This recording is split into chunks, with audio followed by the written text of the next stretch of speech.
Quando nós vimos a estrutura repetitiva enquanto, o último exercício era esse aqui. Usando essa estrutura enquanto, era para somar os dígitos de número inteiro que o usuário inserisse. Então, por exemplo, se o usuário inserir 25.332, o algoritmo tem que retornar 15, porque daí a gente soma 2, 5, 3, 3 e 2, que dá 15. E aí eu mostrei como é que a gente pode fazer para resolver isso.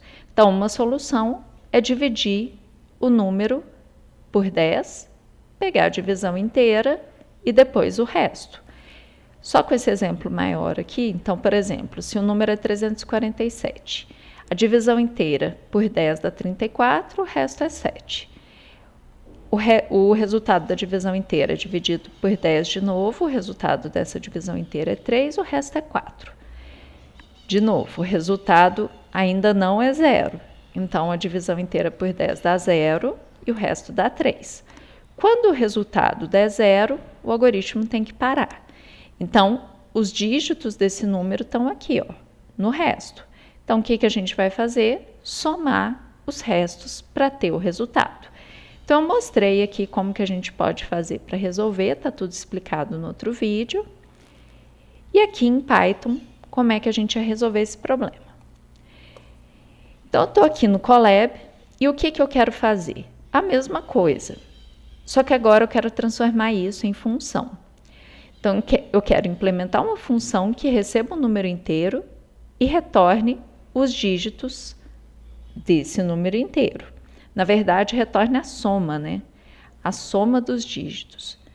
Então, retorne a soma de seus dígitos. Então, é isso. Eu quero simplesmente transformar isso que a gente fez numa função. Então, só para verificar aqui se está tudo certinho, 321. Então, 3 mais 2, 5 mais 1, 6, deu certinho. Então, agora eu vou transformar isso aqui em uma função. Então, função.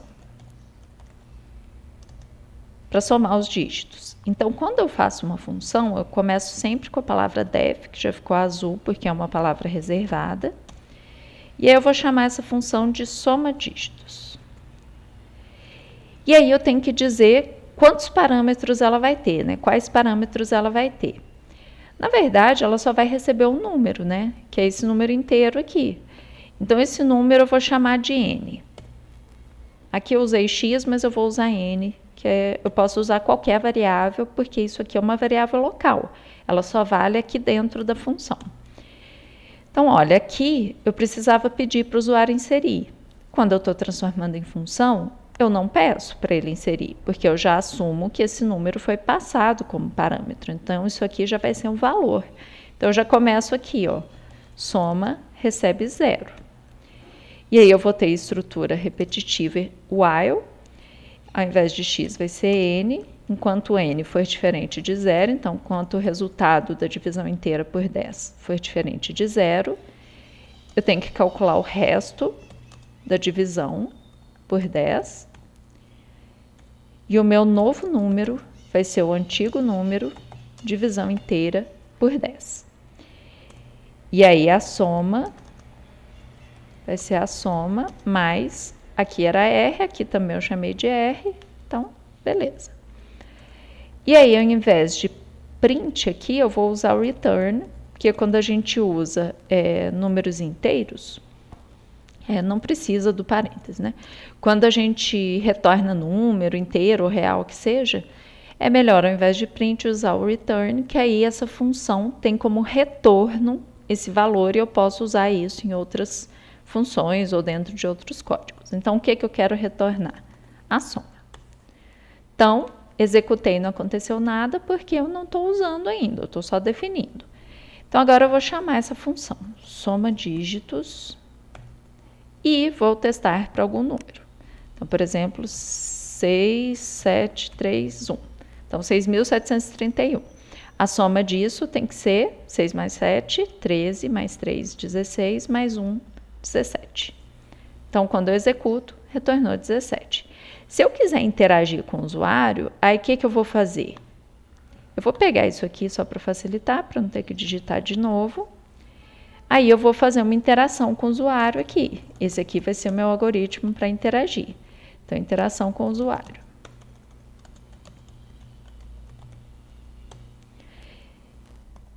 Então, eu vou pedir para ele inserir um número inteiro e vou salvar na variável x. E aí eu quero retornar essa soma de dígitos para o usuário.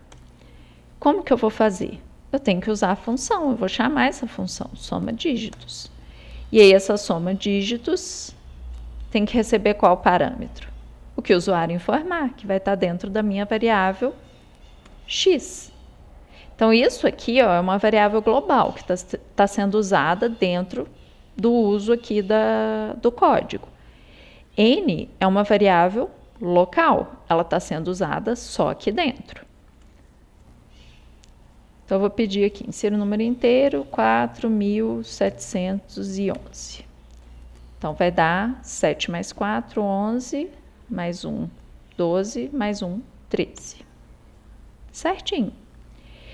E se eu quisesse modificar essa função aqui?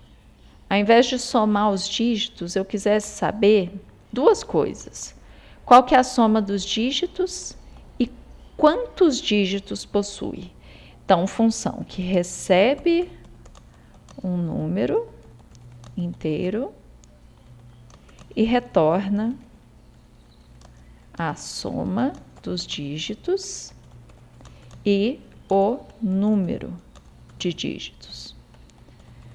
Como que eu sei quantos dígitos tem o número? Vejam só. Por exemplo, esse aqui, ele tem 3 dígitos. Como que eu vou saber? Uma maneira é ver quantas vezes a divisão foi feita, não é? Então, o que que eu posso fazer? Olha só, eu vou continuar recebendo um número, eu não vou chamar de soma dígitos, porque agora ela vai fazer duas coisas, eu vou chamá-la de dígitos. E aí, ao invés de retornar só a soma, eu tenho que contar quantos dígitos tem. Então, eu vou precisar de uma variável também que conte quantos dígitos tem. Eu vou chamar de D, começando em 0. E aí, eu tenho que contar quantas vezes essa estrutura será repetida, né? Então, toda hora que passar pela estrutura, eu vou somar 1. E aí, no final, eu vou pedir para retornar a soma e o número de dígitos. Beleza, vamos testar.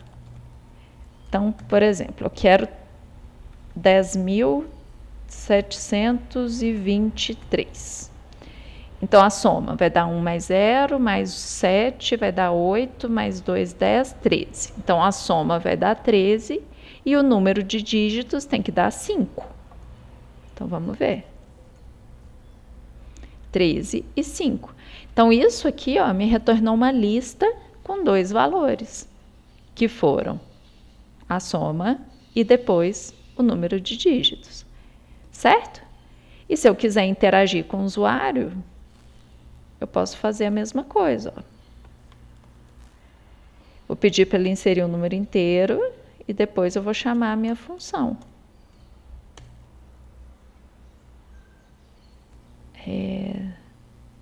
31.240. Não, vou pôr mais um número aqui. Então, 312.484.